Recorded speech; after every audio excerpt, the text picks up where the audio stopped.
हम जितनी तेज़ी से डिजिटल दुनिया की ओर बढ़ रहे हैं, ठीक उतनी तेज़ी से साइबर अपराध की संख्या में भी वृद्धि हो रही है।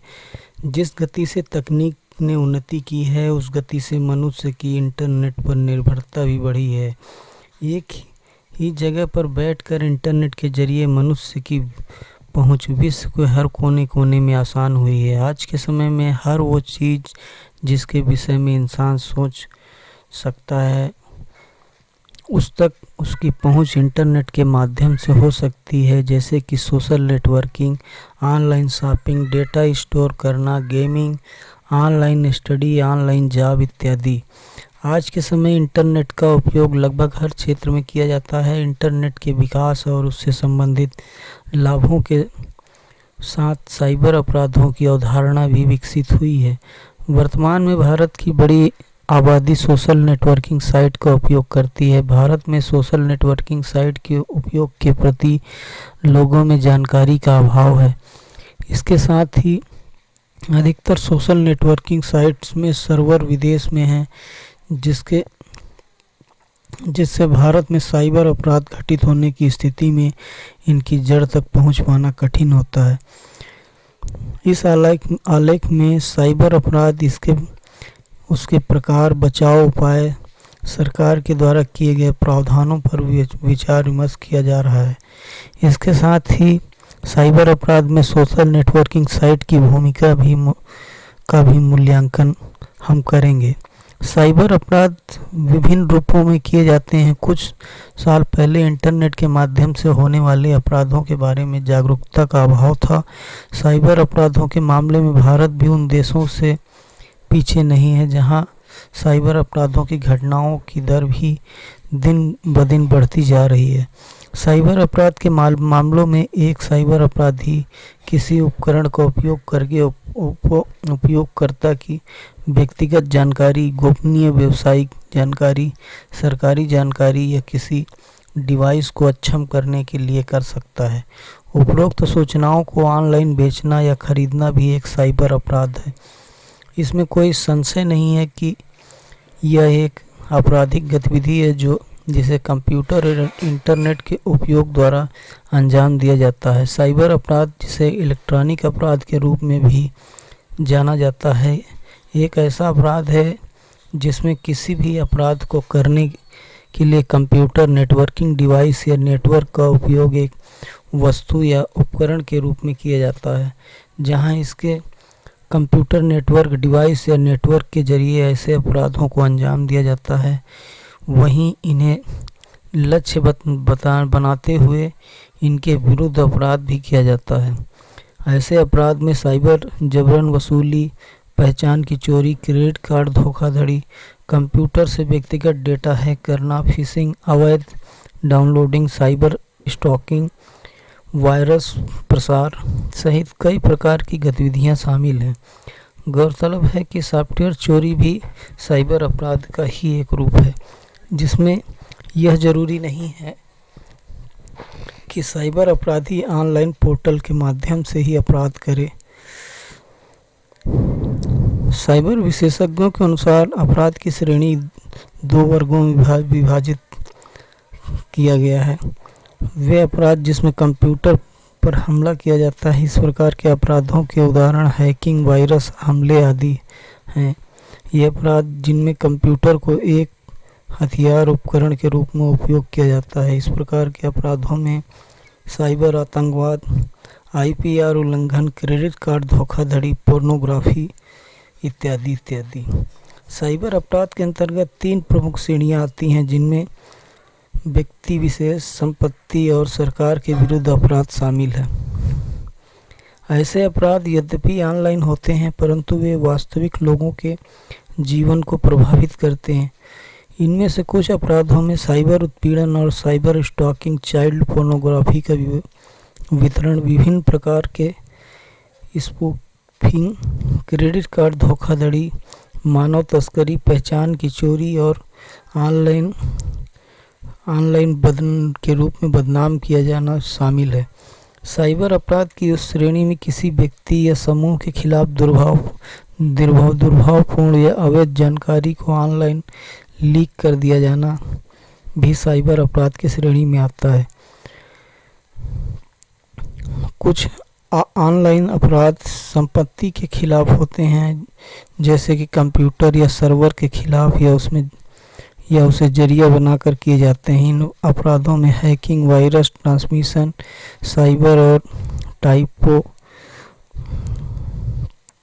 सॉर्टिंग, कॉपीराइट उल्लंघन, आईपीआर उल्लंघन आदि शामिल है।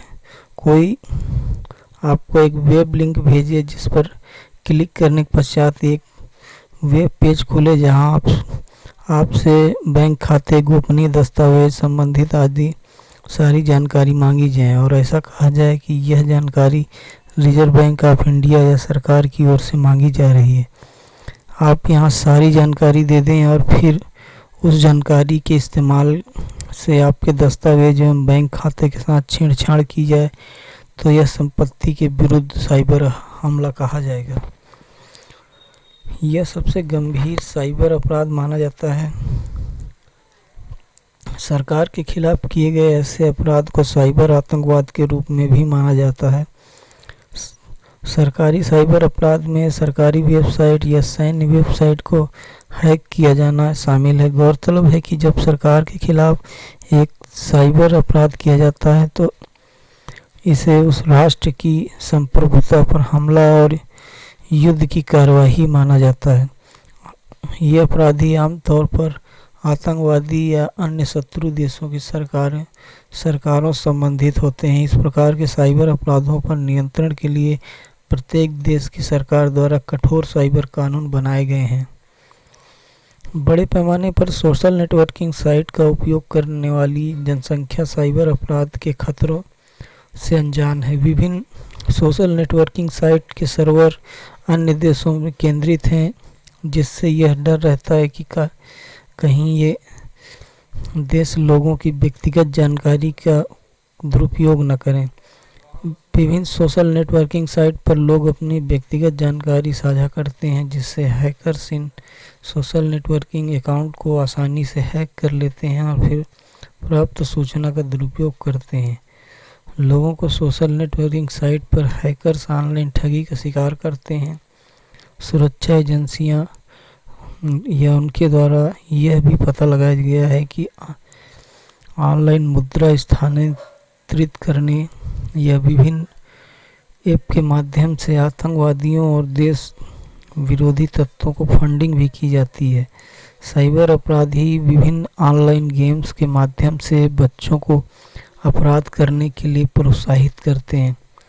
भारत में सूचना प्रौद्योगिकी अधिनियम 2000 पारित किया गया, जिसके प्रावधानों के साथ साथ भारतीय दंड संहिता के प्रावधान सम्मिलित रूप से साइबर अपराधों से निपटने के लिए पर्याप्त हैं। सूचना प्रौद्योगिकी अधिनियम 2000 की धाराएं 43, 43A, 66, 66B, 66C, 66D, 66E, 66F, 67, 67A, 67B, 70, 72, 72A और 74 हैकिंग और साइबर अपराधों से संबंधित धाराएं हैं। सरकार द्वारा राष्ट्रीय साइबर सुरक्षा नीति 2013 जारी की गई, जिसके तहत सरकार ने अति संवेदनशील सूचनाओं के संरक्षण के लिए राष्ट्रीय अति संवेदनशील सूचना अवसंरचना संरक्षण केंद्र का गठन किया गया।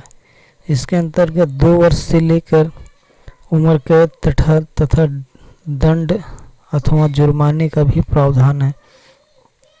विभिन्न स्तरों पर सूचना सुरक्षा के क्षेत्र में मानव संसाधन विकसित करने के उद्देश्य से सरकार ने सूचना सुरक्षा शिक्षा और जागरूकता परियोजना प्रारंभ की है। सरकार द्वारा कंप्यूटर इमरजेंसी रिस्पांस टीम की स्थापना की गई, जो कंप्यूटर सुरक्षा के लिए राष्ट्रीय स्तर की मॉडल एजेंसी है। देश में साइबर अपराधों में समन्वित और प्रभावी तरीके से निपटने के लिए साइबर स्वच्छता केंद्र भी स्थापित किया गया है। यह इलेक्ट्रॉनिक एवं सूचना प्रौद्योगिकी मंत्रालय के तहत भारत सरकार की डिजिटल इंडिया मुहिम का एक हिस्सा है।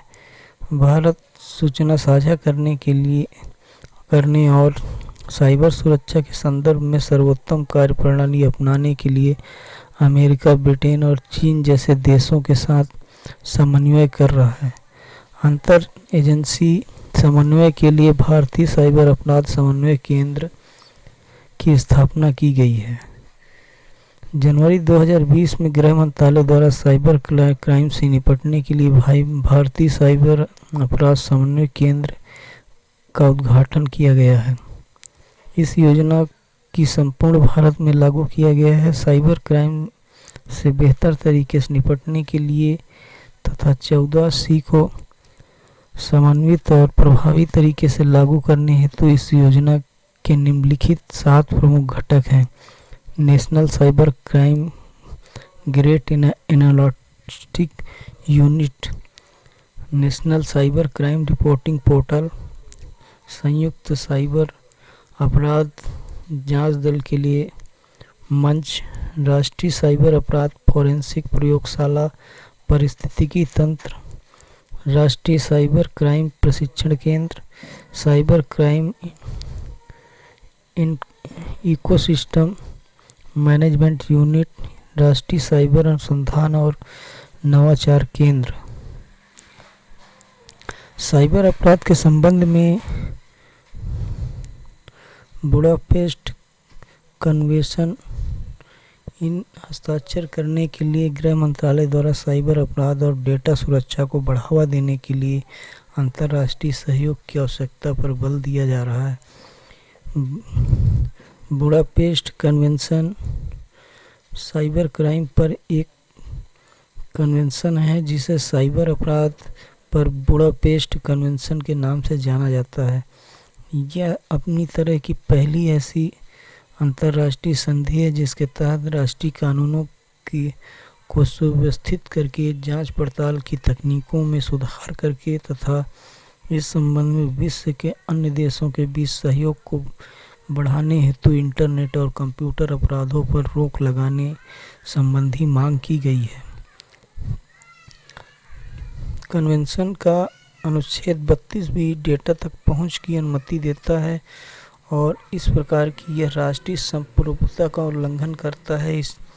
इसके लिए भारत ने अभी तक इस पर हस्ताक्षर नहीं किए हैं।